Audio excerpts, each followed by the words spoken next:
Saudara-saudari yang terkasih, apa kabar hari ini? Semoga saudara-saudari di dalam keadaan sehat dan Tuhan Yesus memberkati. Sebelum kita melakukan segala aktivitas kita hari ini, marilah kita mendengarkan renungan firman Tuhan. Kita berdoa. Allah Bapa yang bertata di kerajaan surga, segala puji dan syukur kami ucapkan atas semua karunia-Mu, berkat-Mu di hari ini Tuhan. Engkau memberkati napas kami, kesehatan kami. Terima kasih Tuhan Yesus. Terima kasih Bapa. Sebentar lagi kami akan mendengarkan renungan harian. Berkatilah Tuhan, hamba-Mu yang menyampaikannya Tuhan Yesus, supaya orang yang mendengarkan menjadi berkat buat mereka. Di dalam nama Tuhan Yesus kami ucap syukur dan terima kasih. Amin.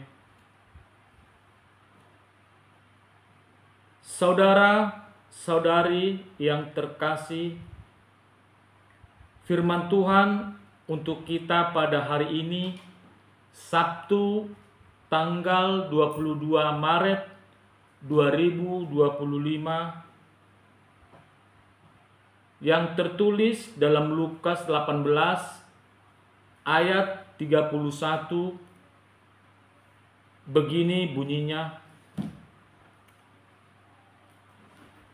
Yesus memanggil ke-12 muridnya, lalu berkata kepada mereka, "Sekarang kita pergi ke Yerusalem, dan segala sesuatu yang ditulis oleh para nabi mengenai Anak Manusia akan digenapi." Demikian firman Tuhan. Kita sering mendengar nasihat orang tua, tangis di Sihabunian, jala mekel di Sihapataran. Kalau boleh saya artikan secara sederhana, bahwa kita tidak perlu menunjukkan kesusahan kita kepada orang lain,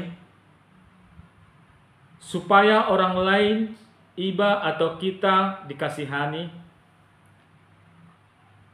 Melainkan tunjukkanlah senyuman yang manis kepada orang lain, supaya orang lain pun mendapatkan berkat dan sukacita dari kita. Seperti inilah yang dilakukan Yesus di situasi hatinya yang sangat bersedih. Ia tidak menunjukkan tanda kesedihan kepada murid-muridnya. Dengan pasti Yesus mengajak murid-muridnya untuk melihat kenyataan pahit yang harus dihadapi dan dideritanya. Sekarang kita pergi ke Yerusalem, dan segala sesuatu yang ditulis oleh para nabi mengenai Anak Manusia akan digenapi. Perkataan Yesus inilah suatu kepastian, namun sungguh membingungkan para murid-muridnya, seperti yang tertulis dalam Lukas 18 ayat 34. Begini bunyinya: "Akan tetapi mereka sama sekali tidak mengerti semuanya itu. Arti perkataan itu tersembunyi bagi mereka, dan mereka tidak tahu apa yang dimaksudkannya." Yesus harus pergi melakukan apa yang dikehendaki Bapanya. Sesungguhnya Dia tahu kalau penderitaan, kematian ada di depan matanya. Saudaraku yang terkasih, bila kita mengetahui sesuatu, tempat tujuan kita akan mendatangkan malapetaka, kesakitan, dan bencana, apakah kita tetap akan pergi ke sana sekalipun kita tahu kalau Tuhanlah yang menyuruh kita untuk pergi ke sana? Cobalah kita tanyakan kepada diri kita sendiri. Namun berbeda dengan Yesus. Sekalipun Yesus tahu di depan ada malapetaka, kesakitan, dan penderitaan yang akan terjadi dalam hidupnya, tetapi lihatlah dengan yakin dan pasti Yesus melangkah mengajak murid-muridnya untuk pergi ke Yerusalem, karena dia tahu Bapanya yang di surgalah yang menyuruh dia. Tidak ada penolakan, apalagi menantang akan perintah ini. Yesus menunjukkan ketaatannya sebagai anak kepada Bapanya. Sekalipun dengan kuasanya sebagai anak Allah, dia sanggup menghindari ini semua. Tetapi dengan penuh ketaatan, Yesus melakukan kehendak Bapanya.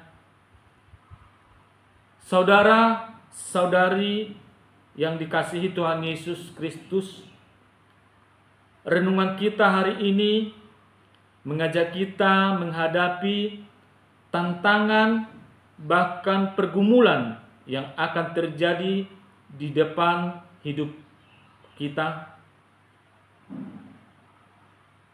Dan kita meneladani ketenangan Tuhan Yesus dalam menghadapi masalah. Ketenangan Yesus membuat hati para murid-muridnya damai.